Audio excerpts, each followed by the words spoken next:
And now, from West Hollywood, am I having an out-of-body experience or just watching a really cool show? It's the Brenda Carey Show. Now here's our host, Brenda Carey. Don't like airplanes, but still like to travel to far-off places? Would you like to see what's happening in the spirit world without the hassle and expense of holding a seance? Would you like to have adventures in the middle of the night without compromising your beauty sleep? If you answered yes to any of these questions, then having an out-of-body experience may be for you. Whether you call it remote viewing, astral travel, astral dynamics, or simply out-of-body experiences, my guests say you can make this happen. I know you might be thinking, don't I have to die to leave my body? At least for a few minutes? Don't I at least have to be under anesthesia or using drugs? Or bump my head really hard? Or have really great sex? You can relax. My guests say that you don't. First, I'm going to talk to a woman who has been having these experiences all her life. Then I'm going to talk to a representative of the International Academy of Consciousness. So stay tuned so that you too can learn how to soar above the clouds or visit unsuspecting friends and loved ones while completely invisible.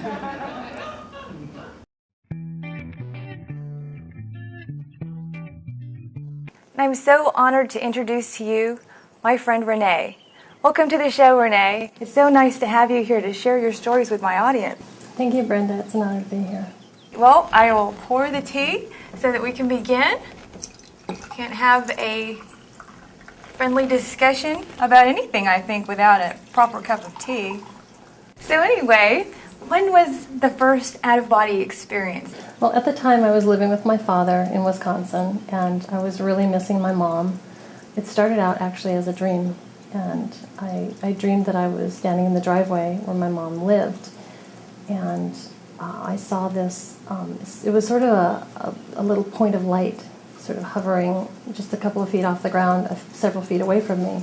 And I don't know how I knew, but there was just this sort of knowledge that if I could sort of dive into that little point of light, that I could leave my body. And so that's what I did. I basically kind of dove into this little point of light, and then suddenly I found myself like totally conscious, not dreaming anymore, standing in the driveway 2,000 miles away from where my body was. And I thought, I want to fly, because that was like the big thing. Of course. For me. And so actually all it takes when you're traveling in the spirit world or outside the body, thought is manifestation. And so you focus on flying and you're flying. And so that's what I did. And I found myself flying really fast, like up to the clouds. And the clouds were like pink, and it was just incredibly beautiful and wonderful and exhilarating, like the most amazing thing I'd ever experienced. Mm-hmm. And then in about 3 seconds, I was suddenly back in my body in Wisconsin. How often are you able to do this, to travel? Is it at will, or does something have to happen? I wouldn't say it's often at all, actually. Since I first had my very first out-of-body experience, it's been about almost 27 years, and I've only logged 17 experiences in my journal. So, that's not frequent. No. I can't really do it at will. It seems relatively spontaneous. That's really cool. Yeah, it was very nice. Okay, and so my favorite story of yours is the one where you encountered what we would call God. Can you tell us about that? It was shortly after I got married that summer. I remember waking up, like floating up into the sky, and it was like I was being drawn somewhere, and it's funny how we describe things in relation to what we know, earthwise. So I perceived it as sort of floating up into the sky, into space, which I think is where people get the idea of heaven. Mm. But I came to a place or another dimension where I was surrounded by, I'm going to describe it as a sea of light and colors. Mm. And I could hear music, but the music was also integrated with the colors and the light. So it was like it was one thing. And it's really hard to describe but also there was a feeling of love, like extreme euphoric. It was the most euphoric feeling I've ever felt, ever. And I had the impression that it was so extreme that I wouldn't have been able to contain it physically. Like if I felt that, my head would explode or something. Wow. I don't know. It was just so intense and amazing. Wow. Yeah. Well, it's a good thing that you were out of body so your head didn't explode.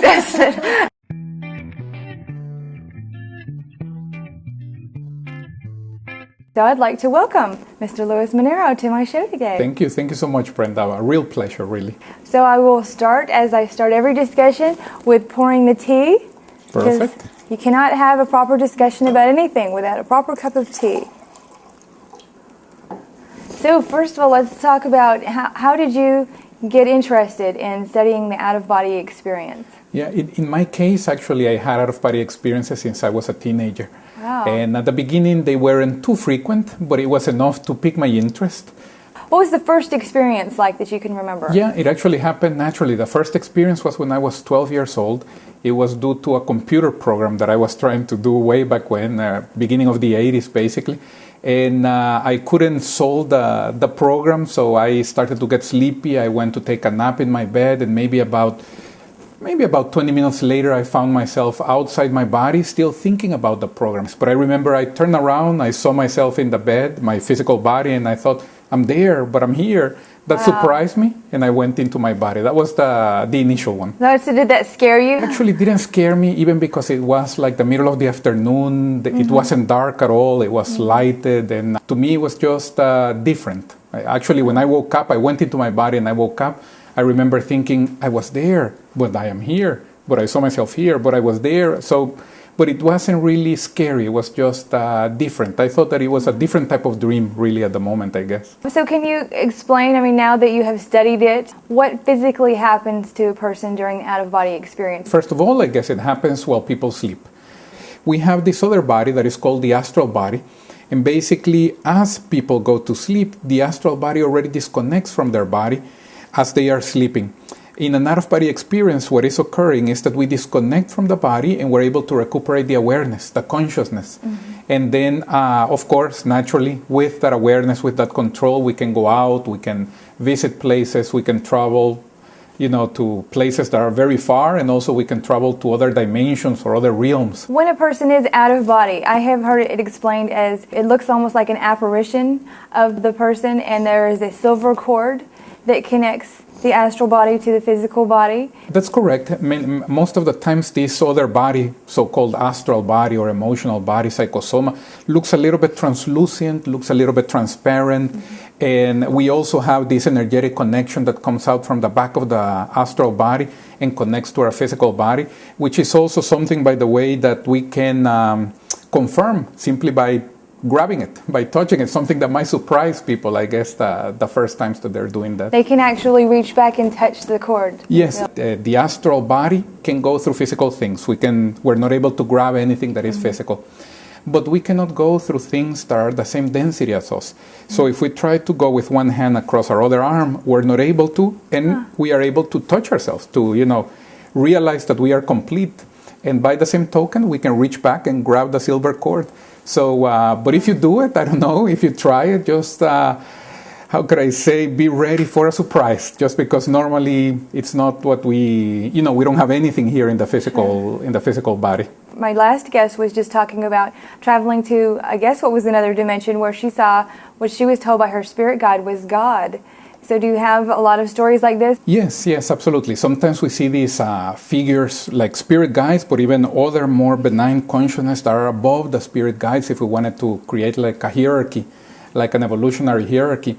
But aside from that, we also go into realities that are very different from the physical dimension, where we see there are a lot of planes of existence or dimensions. The number seems to be very high, in the tens of thousands or so. And they are really different universes, all in their own, that have no equivalence with the physical dimension. Okay, so what are some techniques, just as a favor to my audience, if you could give them a couple of things that they could do if they want to try to maybe have an experience like this tonight when they go to sleep? It's this one that is called of the closed circulation to reach the vibrational state. trying to move our energy inside our body, running the length of our body from our head down towards our feet. So this up and down movement would be a way of inducing the vibrations so as to induce the out-of-body experience.